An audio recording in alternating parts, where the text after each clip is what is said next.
नमस्ते प्रणाम। मैं एक देवी गीत सुनाने जा रही हूँ। अच्छा लगे तो कमेंट बॉक्स में ज़रूर बताइएगा।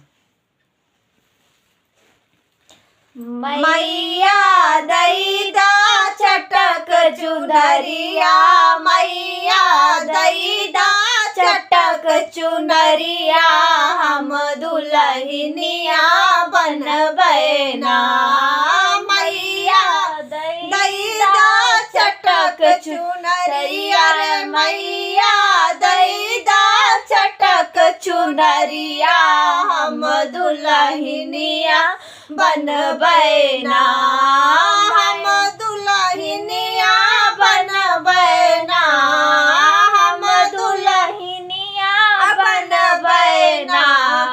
जो मोरे राजा बागों में जई है, जो मोरे राजा बागों में जई है, हम मालिनिया बनबै ना।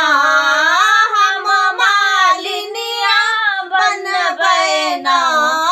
गुछबै सुंदर सुंदर गजलवा, गुछबै सुंदर सुंदर गजलवा, हम मालिनिया बनबै ना।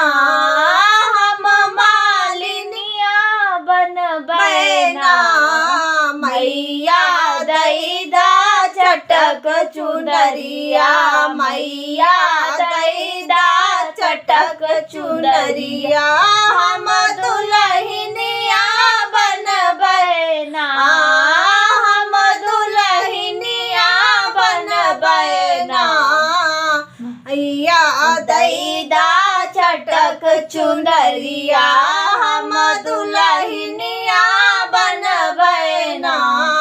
जब मोरे राजा कुआनों पे जई है, जो मोरे राजा कुआनों पे जई है, हम कहरनिया बनबै ना। हम कहरनिया बनबै ना। भरबै सुंदर सुंदर घड़िलवा, भरबै सुंदर सुंदर घड़िलवा, हम कहरनिया बनबै ना। हम कहरनिया बनबै ना।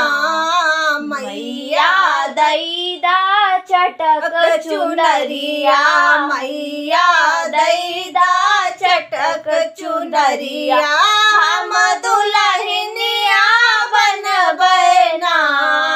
हम दुल्हनिया बनबै ना।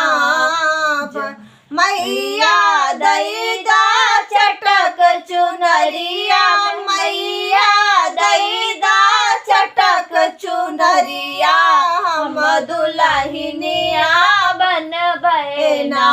जो मोरे राजा महलों में जई है, जो मोरे राजा महलों में जई है, हम पटरनिया बनबै ना।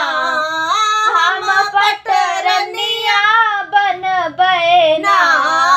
रहबै पिया के अगले बगले, रहबै पिया के अगले बगले, हम पटरनिया बनबै ना। हम पटरनिया बनबै ना। मैया दैदा चटक चुनरिया, मैया दैदा चटक चुनरिया, हम दुल्हनिया बनबै ना। हम दुल्हनिया बनबै ना।